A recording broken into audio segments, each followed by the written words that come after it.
नमस्कार। मैं प्रद्युमन जोशीला पिछले एक सप्ताह से पूरे हरियाणा प्रदेश में एक शब्द की जो सबसे ज्यादा बात चल रही है वो शब्द है पानी पानी पानी। चारों तरफ केवल पानी पानी और पानी दिख रहा है। 11 साल के भारतीय जनता पार्टी के इस कार्यकाल में जो लगातार तीसरी योजना सरकार चल रही है, उसके बावजूद अगर विकास देखना है तो कोई हरियाणा में आकर के देखे किस तरह से हर तरफ पानी से लबालब सड़कें, पानी से लबालब गलियां और हालात और परिस्थितियां ये बन गई हैं कि खेत डूबे, फसलें डूबी, अब घर भी डूबने शुरू हो गए हैं। वीडियो में विस्तार से मैं आपको बताऊंगा कि आखिर इस बाढ़ के जो हालात बने इसके लिए असली मायने में जिम्मेदार कौन है। विस्तार से देखने से पहले आप सभी दर्शकों से यह अनुरोध है कि YouTube पर हमारे चैनल को सब्सक्राइब करें, बेल आइकन घंटे का बटन अवश्य दबाएं, वीडियो को ज्यादा से ज्यादा शेयर करें, वीडियो को हाइप जरूर करें, अपने विचार कमेंट के माध्यम से जरूर लिखें। जो दर्शक निष्पक्ष, निर्भीक और स्वतंत्र पत्रकारिता में विश्वास रखते हैं वो हमें निरंतर आर्थिक सहयोग जरूर करें। उसके लिए आप हमारे मोबाइल नंबर 94 166 74 472 94166 74472 पर गूगल पे या फोन पे जरूर करें। आज हम देख रहे हैं कि पंजाब में बाढ़ आ चुकी है, पूरी तरह से बाढ़ग्रस्त हो चुका है और पंजाब के साथ लगता हरियाणा का बहुत बड़ा इलाका और उसके अलावा चाहे हिसार का इलाका हो, भिवानी का हो, जींद का हो, हर तरफ से जो खबरें आ रही हैं वो यही है कि चारों तरफ केवल जल ही जल है। 11 साल लगभग हो गए हैं भारतीय जनता पार्टी को हरियाणा में राज बनाए हुए। मनोहर लाल खट्टर साहब बड़ी बड़ी डींगे हाँकते रहे कि हम तो कांग्रेस के समय के गड्ढों को भर रहे हैं। अब 11 साल होने को हैं तो क्या अब तक वो गड्ढे नहीं भरे हैं? बहुत बड़ा सवाल है। नायब सिंह सैनी साहब जब से मुख्यमंत्री बने हैं केवल हंसी मजाक और हंसी ठिठोली करने में बिजी रहते हैं। जनता के साथ सेल्फी ले ली, फोटो खिंचवा लिए, चाय पानी की पूछ ली, लेकिन विकास हुआ क्या वो हकीकत अगर किसी को देखनी हो तो औद्योगिक नगरी, साइबर सिटी, गुड़गांव से लेकर के, गुरुग्राम से लेकर के हिसार और सिरसा तक देख सकते हैं किस तरह से पानी से लबालब भरा है सब सिस्टम। और सरकार के मंत्री कोई विदेश में जाकर के जो है गया हुआ है, कोई अलग अलग राजनीतिक कार्यक्रमों में शिरकत कर रहा है, लेकिन जो काम करना चाहिए, मूलभूत सुविधाएं जो चाहिए, उनकी तरफ सरकार का कोई ध्यान नहीं दिख रहा।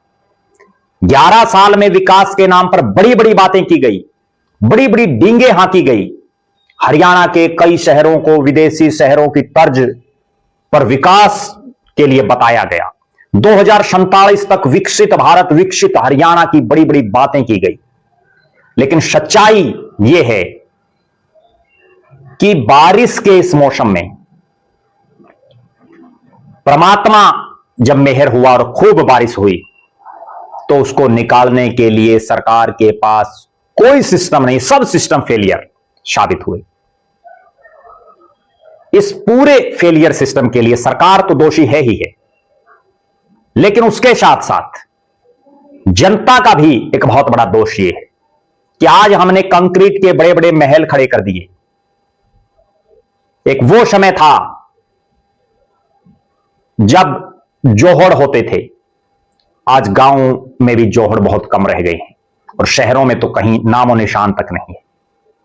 छोटे छोटे कस्बों में भी नामो निशान नहीं दिख रहा। केवल कंक्रीट के महल खड़े करने की वजह से धरती माता पानी कहां सोखे उसके लिए कोई सिस्टम ही नहीं है। आज भी हरियाणा का एक बहुत बड़ा हिस्सा ऐसा है जिसमें 21वीं सदी 2025 में हम चल रहे हैं, उसके बावजूद वहां पानी की बूंद तक नहीं जाती। नहरी पानी की मैं बात कर रहा हूं। अगर सरकार ढंग के सिस्टम से कोई पायलट प्रोजेक्ट बनाए तो जिन इलाकों में सेम आती है, जो इलाके अक्सर डूब जाते हैं, वहां से ड्रेनें निकाली जाएं और उन ड्रेनों का पानी उन इलाकों में छोड़ा जाए जिस जमीन ने आज तक पानी देखा नहीं, नहरी पानी। दोनों काम बन जाएंगे, वो जमीन उपजाऊ हो जाएगी और जो सेम ग्रस्त, बाढ़ग्रस्त जो इलाका है उसको भी राहत मिलेगी।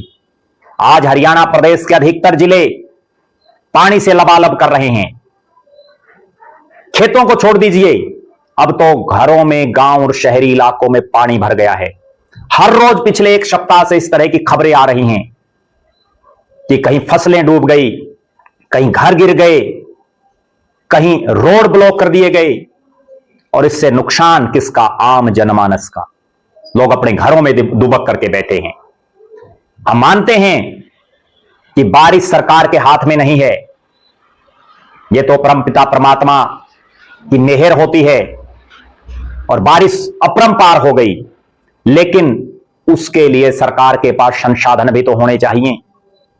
उसके लिए सरकार की पहले से तैयारी भी तो होनी चाहिए। जब बारिश हो गई और आपके पास कोई व्यवस्था ही नहीं है, तो फिर आप किसी को कोसते रहो, कोई फायदा नहीं है। कहां है हरियाणा का पब्लिक हेल्थ डिपार्टमेंट?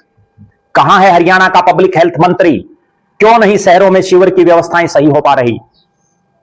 बड़ी बड़ी डींगे सरकार के मंत्री, सरकार के नेता हाँकते रहते हैं, लेकिन धरातल की जो सच्चाई है वो ये है कि हरियाणा के बहुत से शहर तो ऐसे हैं जहां थोड़ी सी बारिश में ही लोगों का जीना दुभर हो जाता है, सड़कें जाम हो जाती हैं और सड़कों में बड़े बड़े गड्ढे बन जाते हैं। यह सरकार का टोटली फेलियर दिख रहा है कि एक बारिश से करोड़ों रुपए लगा करके जिन रोडों को बनाया जाता है वो रोड टूट जाते हैं। इसका मतलब सरकार का पीडब्ल्यूडी डिपार्टमेंट कहां सोया हुआ है? क्यों नहीं जब कोई रोड बनता तो उसकी तरफ ध्यान दिया जाता? सीवरेज व्यवस्था फेल है और यहां तक कि पीने का जो स्वच्छ पानी मिलना चाहिए वो भी नहीं मिल पा रहा लोगों को। एक तरफ तो सरकार अमृत योजना, बड़े बड़े दावे करती रहती है, कहीं महाग्राम योजना, केवल योजनाओं में जा रहा है पैसा, वो धरातल पर कितना लग रहा है उसकी तरफ कोई ध्यान नहीं दे रहा। आज सत्ता पक्ष की तो जिम्मेदारी है ही है, और बड़ा गंभीर विषय यह है कि प्रदेश के मुख्यमंत्री नायब सिंह सैनी हों और उनकी वजारत के मंत्री हों, उनके विधायक हों, उनके अधिकारी हों, वो कितने फील्ड में उतर करके उन्होंने देखा है कि कहां क्या स्थिति है। सरकार के साथ साथ विपक्ष की भी बहुत बड़ी जिम्मेदारी बनती है। जब सरकार गूंगी बहरी हो जाए, अपनी जनता की तरफ ध्यान ना दे, तो विपक्ष की भी बहुत बड़ी जिम्मेदारी बनती है कि वो अपने प्रदेशवासियों की आवाज उठाए। लेकिन आज हम देख रहे हैं विपक्षी पार्टियों के नेता भी केवल बयानबाजी तक सीमित हैं। आखिर इस हरियाणा को बचाएगा कौन? हमारी चिंता है कि हम हरियाणा के बड़े भाई पंजाब को पहले बचाएं। ठीक है, बचाना चाहिए, लेकिन उसके साथ साथ हरियाणा पर भी ध्यान धरने की जरूरत है, क्योंकि अगर एक दो दिन और बारिश हो गई तो हरियाणा में भी हालात पंजाब जैसे बन सकते हैं। प्रदेश की सरकार को समय रहते भविष्य की व्यवस्थाएं करती रहना चाहिए, जिनकी तरफ ना मुख्यमंत्री साहब का ध्यान है, ना अन्य नेताओं का ध्यान है। हालात और परिस्थितियां ये हैं कि जो लोग आंदोलन लड़ना जानते हैं, जो आंदोलनकारी टाइप के लोग हैं, वो भी आंदोलन करके छिक चुके हैं, थक चुके हैं, घरों में बैठ चुके हैं। क्योंकि आंदोलन वो करें और उसके बाद जब फल मिलने का समय हो तो कोई और ले जाता है। बहरहाल, आप दर्शकों की क्या राय है? आप क्या मानते हैं कि इस बारिश के बाद जिस ढंग से टोटली सिस्टम फेलियर साबित दिखाई दे रहा है, उस पर आप अपनी राय जरूर रखें। मैं एक कड़वी बात और कहता हूं, 1995 में हरियाणा प्रदेश में बाढ़ आई, इसी तरह की बारिश हुई।